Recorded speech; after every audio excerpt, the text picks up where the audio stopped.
Donald Trump is sending the MAGA Republicans into full collapse in both the House and the Senate just before they were about to arrive on Capitol Hill after taking 2 weeks off. You'll recall MAGA Mike shut down the House of Representatives after the House was about to pass a war powers resolution, which would have joined the Senate's war powers resolution to declare Donald Trump and Netanyahu's war in Iran unlawful. Donald Trump would still have had the right to veto it, but it would have sent a powerful message that both chambers in Congress were declaring Donald Trump's war to be unlawful. So these MAGA Republicans were heading back to Capitol Hill today.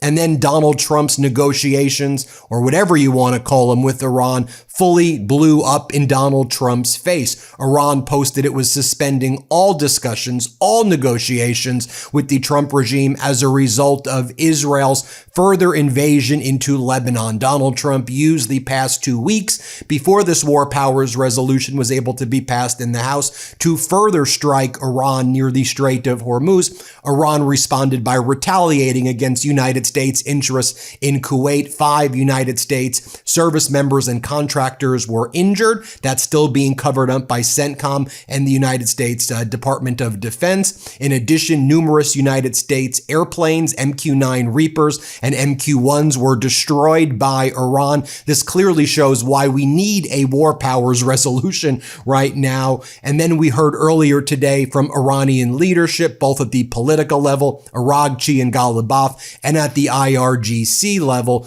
through their main spokesperson, that all negotiations with the United States were off because of Israel's further invasion into Lebanon.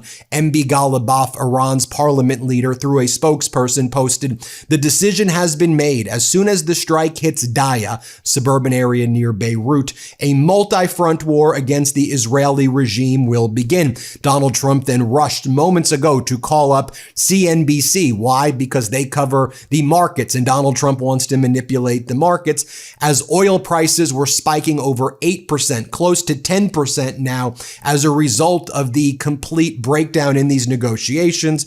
Donald Trump said the following, that "I'm not concerned about any of this. The oil will be dropping like a rock in the very near distance." Then Donald Trump said, "You know what? I may ask Netanyahu what's going on with Lebanon," after reports that the Israeli military are continuing to invade deeper and are now threatening to blow up the suburban area of Daya after they've destroyed Tyre or Sur in Lebanon as well. And we've seen their mass destruction in the Beirut area. Donald Trump also told CNBC, "I don't care if the U.S. and Iranian negotiations end. I don't care if they're over. Honestly, I really don't care. I could care less."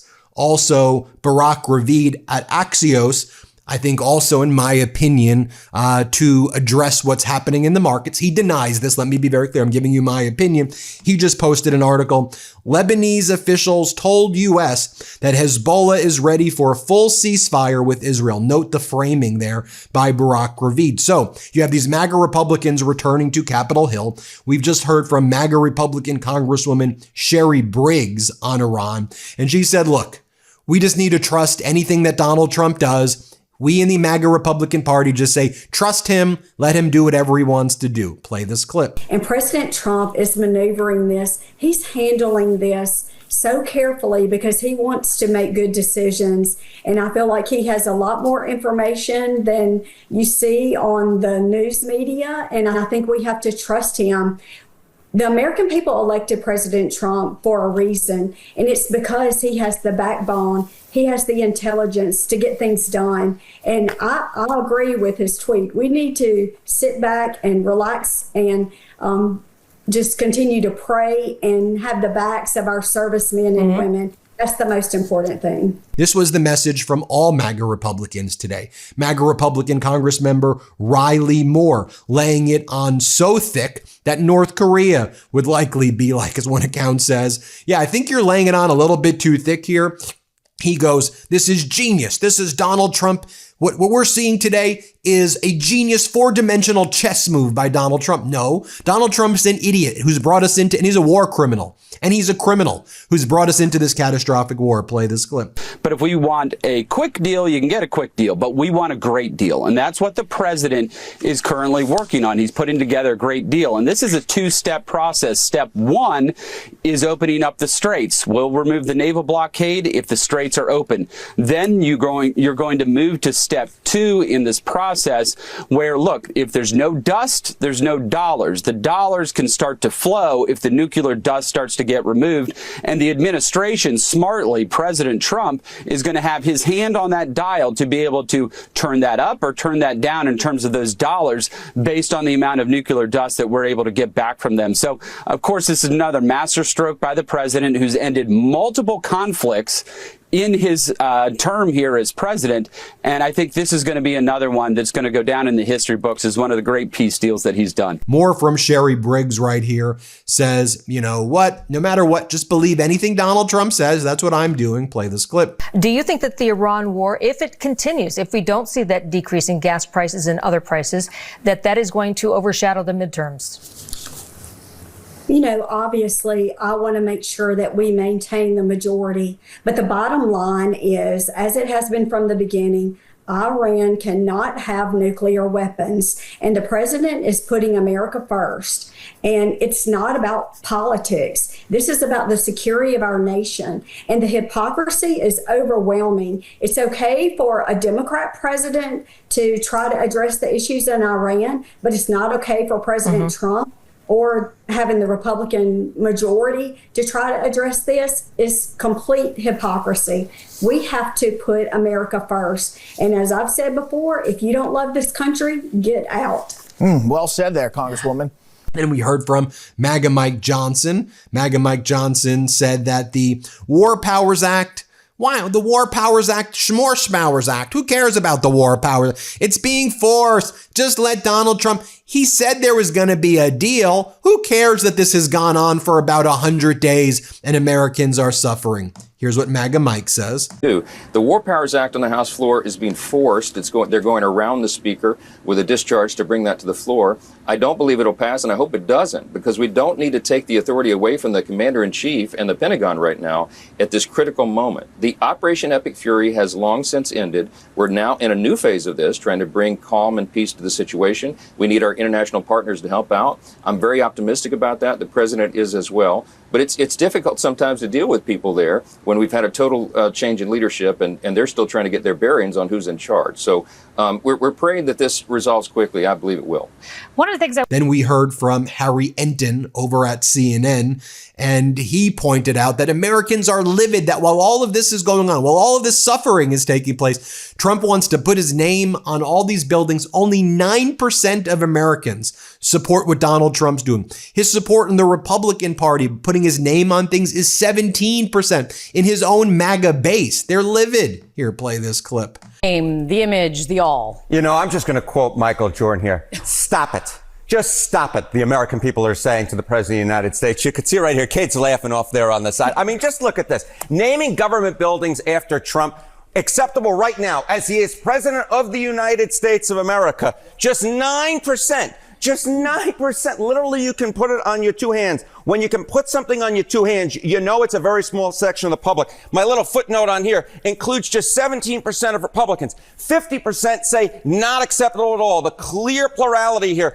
And then you get this additional 21% who say, you know what, it's okay to put President Trump's names on government buildings, but only after he leaves office. But the bottom line is this: greatly unpopular President Trump or the government putting his name on government buildings. I think the American people are standing up and applauding the fact that Trump is leaving this aside, because the American people, simply put, are not with it. Okay, perspective is impossible these days, but Yes. offer me some perspective, please. You know, I try and complete the impossible. Mission Impossible, a great television show, a great film. I like both of them, and I like attempting Mission Impossible. Okay, Americans who believe it's okay right now to name government buildings for Trump, just 9%. To put that into some perspective, 10% of Americans believe that the earth is flat, and 12% of Americans think that the moon landing was faked, which of course it was not, and of course the earth is actually round. And then throughout this, MAGA Mike Johnson saying, I feel great about the midterms for the Republican Party. Here's what MAGA Mike says. There's a lot of fear among Republicans because you have socialists and extremists replacing what were mainstream Democrats. So how do you plan to defeat them in November? Well, we're excited about the midterms. We're bullish that we are going to defy history and grow this House majority, and we're going to do it on the basis of common sense, Kayleigh. Newt Gingrich, our good friend, has a way of crystallizing things. He said, Mike, this is not a contract with America year. Y'all did that in 2024, and you have fulfilled those promises for the people. This is a contrast for America election. It's a contrast between common sense, what Republicans represent, and crazy. And when all of this very serious stuff is happening that I know is impacting your life and is causing existential dread and psychological torture, I understand what we all experiencing this, unless you're one of these right-wing oligarchs. Americans are suffering right now. Donald Trump posting videos of himself dunking on Governor Hochul of New York. President Trump versus Kathy Hochul. I mean, get serious, man. There's real stuff happening right now in this world. And Governor Hochul just responded to that today as well. Play this clip. That's how I view it. But I was actually surprised to see, the president and Governor Abbott with their memes of me, they're dunking me on the court, that they're supportive of men and women competing in the same sport together. So I found that very interesting. Now I want to bring in Democratic Congressmember Joe Morelle. Congressmember Morelle, great to see you. So MAGA Mike Johnson shutting down Congress last week a little bit early as Democrats were poised to push forward and discharge this war powers resolution, which would have joined the Senate, would have had the Senate and the House both saying that Donald Trump's war, this unlawful war in Iran is unauthorized. MAGA Mike said, he tried to, hold another vote. He did all these procedural maneuvers. And then because it's a privileged resolution, he can't block it. So the plan, I guess, was a very Trumpy move, which is just, I guess, delay it. But you can't delay a privileged resolution forever. So let's start there, because when the House comes back, I don't want people to forget the war powers resolution's there.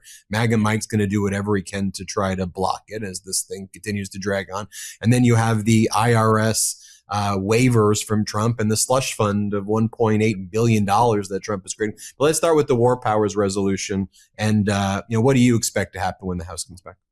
Well, he didn't have enough votes. You're right. So rather than face the music, he just pulled the plug and sent everyone home.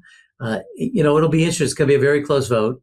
And, given what's happening now in the Senate, which is there's a full blown revolt, which is only going to get worse now. First it was Bill Cassidy. Now it's John Cornyn.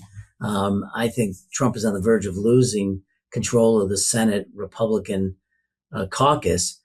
And the House is going to be interesting as well. He went against Tom Massey. He's gotten him basically retired. He's got a few more months now as we finish the session. But there's no way to know how, when the president does these erratic, reckless things, how they're going to, what the result is going to be.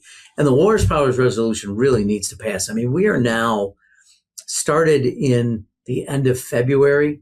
We're in March, April, May. We're almost through 3 months, almost 12, 13 weeks of activity in Iran. And the Republicans keep saying, well, we changed the name. It's not Epic Fury anymore. It's something else. And we have a ceasefire. So the War Powers Resolution, 60-day limitation isn't in effect, which is baloney. I mean, if you just had to change the name of the operation, I don't really think that's what the authors of the War Powers Act intended. They wanted an accounting by the Commander-in-Chief on why United States Armed Forces are engaged in military action without congressional authorization. It's really interesting. So I asked Secretary of Defense, not War, Secretary of Defense Pete Hegseth, as did others during the Appropriations Subcommittee hearing on defense, when are we getting an accounting for what's been spent? This was 2 weeks ago. He said the department has already given its information to Office of Management and Budget. You should be getting it shortly. That was 2 weeks ago. We still don't have any information. And as I've been saying, General Washington gave more timely information to the Continental Congress in 1776 than we're getting out of the Department of Defense in 2026 to the Congress. It is infuriating. So, that's part of it. That's part of why the War Powers Resolution should pass, to get some accounting, not just for Congress, but more importantly to the American people. They lie about everything. And what's been really concerning, we know that Hegseth and the Trump regime, we know they lie about everything. But what really has gotten me very, nervous is when I saw Democratic Congressmember Crow and others cross-examining CENTCOM. And, these are people who are not supposed to be political. And, and they were up there not even acknowledging stuff like showing no quarters is a war crime and very basic stuff. And all Congressmember Crow said is this what the words say? And they don't even acknowledge that. And then we hear a lot of, information of the United States struck the Strait of Hormuz, missile targets and boats the other day. And then Iran publishes, here's a photo of the MQ-9 Reaper that we just shot down. They release footage of radar images showing that they're able to detect our F-35s now, which are supposed to be undetectable by Iranian radar. And we don't hear it. We, the public, don't hear anything. Do you, the members of Congress, know? Do you know what's going on there at all? No, we know less. It's interesting. I've been meeting, as we've been on this break, back home with local groups. So, people are working with immigration and refugee status, people who are in community dealing with Medicaid and SNAP beneficiaries. And they'll say, what do you hear? And I say, I'm going to hear more from you on what's going on the ground and what you're experiencing than I'd ever hear from the Trump administration. I mean, they just don't share information, partly because Donald Trump doesn't care about reporting to Congress, because Donald Trump has no respect for Congress. I mean, that's become increasingly clear. Now, people might watch and observe and say, okay, so that's a fight between one group of people, the Congress, and another group of people, the Trump administration. Why does it matter to us? But the truth is, if you're not reporting to the Congress, that means you're not reporting to the American people. That's how this works. That's why the House of Representatives even exists, is to make sure people who get to hold us to account every other year, that they have information that's done through their elected representatives. So he just doesn't care. And look, this is now supposedly in the hands of Russ Vought, the Office of Management and Budget. Who knows when we'll get an accounting? And while we were sitting, this is 2 weeks ago, so the information is old, but the Pentagon had been saying 25 billion. The comptroller of the Department of Defense said 29 billion. He jumped the number up by $4 billion. I think it was even a surprise to Secretary Hegseth. But that's not the way to report in the modern era to the Congress and to the American people. And think about what we could have done with what I'm sure is now well north of $30 billion. Tax credits for health insurance under the Affordable Care Act. We could have put money into child tax credits. We could have put money into building roads and bridges. We could have put money into cancer research. The list goes on. And we're no better off today than we are relative to Iran. In fact, I think it's pretty objectively arguable that we're worse off. The Strait is no longer in control. Ships aren't going through it. The price of gas is through the roof. The president, which criticized and ridiculed Barack Obama for the JCPOA, is going to end up probably with a negotiated deal that is less helpful to American interests than the one he ridiculed for years. He'll have an answer for it, of course, which is his own reality. But, Americans will not be safer, will be more in harm's way. This is what he did in his private dealings before he was in office. I mean, the cases against him were he would just make up numbers.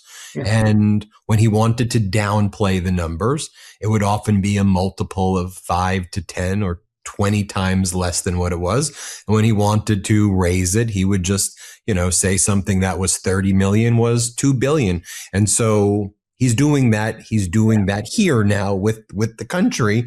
And what I worry is a Trump 29 billion probably is not 30 billion. It's probably 200 billion when you actually factor in just the direct and semi-incidental and consequential. That doesn't even bring us to the fact that What are the consequences on the bond market? What are the consequences on then the interest that the Treasury has to pay?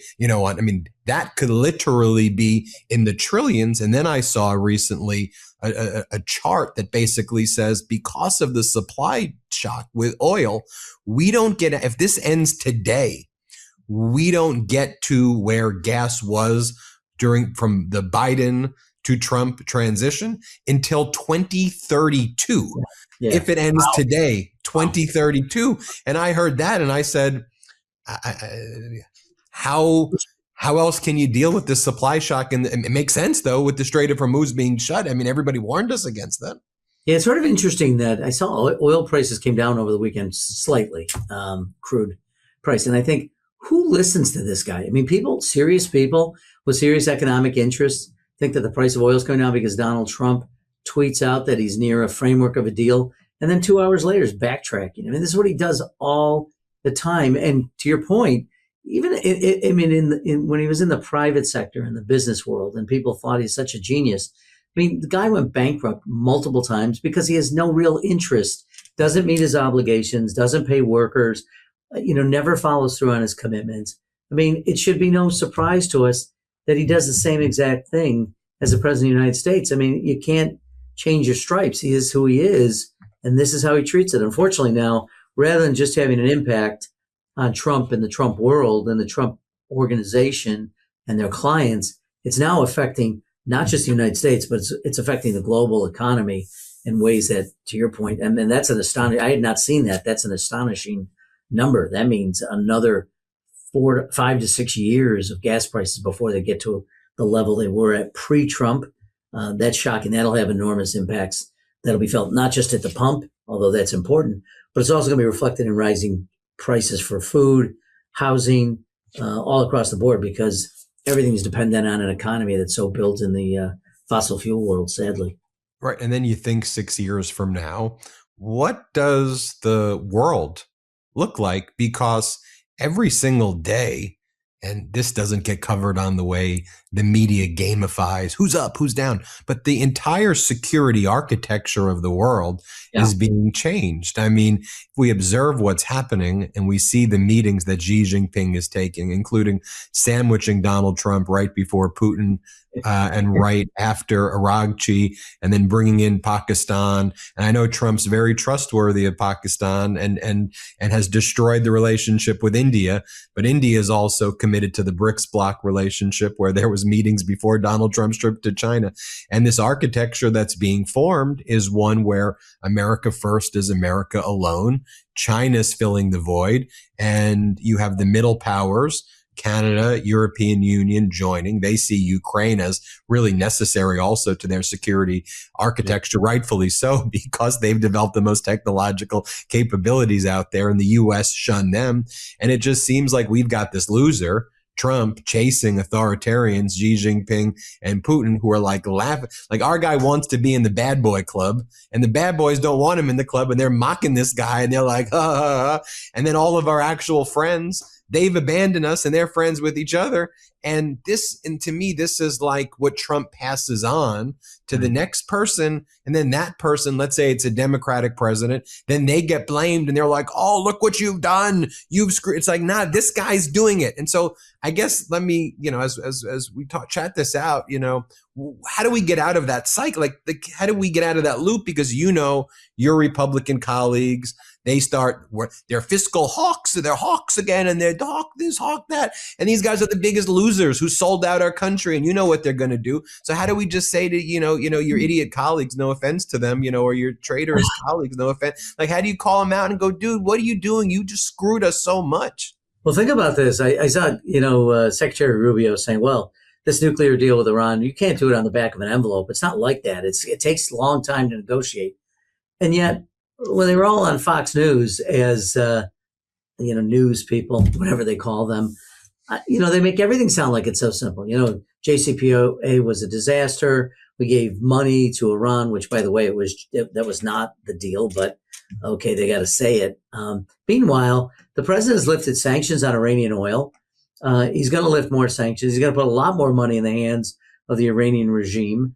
And to your point, what happens even if we have a realistic president, like a real president again, let's say one that's thoughtful, understands the global stage, understands the dynamics of relationships and how to be pro-democracy. In many ways, because of the damage Trump has done, even if someone credible came forward and was elected president, do they trust this anymore? Do they not say to themselves, well, yeah, this works for a few years, but then we get, another Trump-light person who destroys it all again. So our credibility really has been damaged. And I think it will take, decades, if ever, for people to trust us the way they do or the way they did. And I don't mean just under Biden, under George Bush, under George Bush the first, under Bill Clinton. I mean, American presidents generally have tried to do the right thing, whether we agree or disagree with them, but not Donald Trump. He has no interest in the public facing responsibilities he has. I don't even think it occurs to him. I don't think he clearly said, I don't care. I don't consider the interest of the American people and their financial fortunes when I'm dealing with Iran. I don't know who else he should be thinking about. He has sworn an oath to care about the interests of the American people. I just don't think it enters into his mind. It's kind of a weird thing, isn't it? Then he'll just talk cavalierly in a cabinet meeting. Oh, I'm just going to blow up Oman. Like you're just going to blow up Oman. You're just going to say you're going to blow up Oman. The country that was the mediator, whose foreign minister is known as someone so influential in the Middle East, who created the deal in principle that then Trump and then Netanyahu went in and invaded Iran. You're gonna blow up Oman. Maybe it's the rhetoric like that made Oman say, you know what? Screw you. We're going to join with Iran now and not you. And we're going to control the Strait of Hormuz and both profit. And then we'll have China step in as our guarantor in the Middle East and not you. Maybe it's rhetoric like that that's kind of that's cause and effect. Well, and look what Iran has done.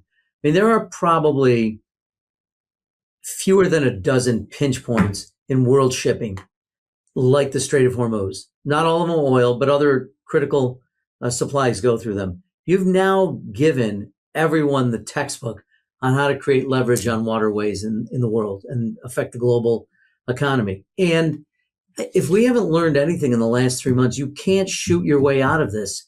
You can't kill everybody. You can't, it's not possible. And you're going to have repercussions that will last potentially for generations if we don't get this right. And honestly, I don't know how he gets out of this. He's talking about, well, we'll let the nuclear deal, 60 days from now. This is the whole reason you started this thing, wasn't it? To stop a nuclear weapon. You're going to put that off to reopen something that was open before you started all of this. How does that make any sense? How do people continue to listen to this guy as though he's credible? And I hate to be like this. Sometimes when I give interviews, I have to stop myself from laughing. He is such not a serious person. And it feels weird to talk about it in conversations like this as though he is serious and that this is legitimate. This is not legitimate. The American government is legitimate. Donald Trump is an illegitimate president. Not because he didn't get enough votes. I don't want to hear people writing to me how say he didn't win the election. He won the election. But his presidency is not going to be deemed legitimate by historians because he's made such a mess out of the job he is supposed to do and seems to care virtually not at all about the interests of the 344 million Americans who he's taken an oath to defend. He said, I don't care about him. Look, we could speak for a half hour. We'll leave it there. It was a great discussion veering into geopolitical affairs, and I always appreciate these conversations. Come back so we could talk about more topics. Congressman, appreciate it. Appreciate you, Ben. Thanks for everything you do, man. Congressmember Morelle, everybody hit subscribe. Let's get to 7 million subscribers. Want to stay plugged in? Become a subscriber to our Substack at MeidasPlus.com. You'll get daily recaps from Ron Filipkowski, ad-free episodes of our podcast, and more exclusive content only available at MeidasPlus.com.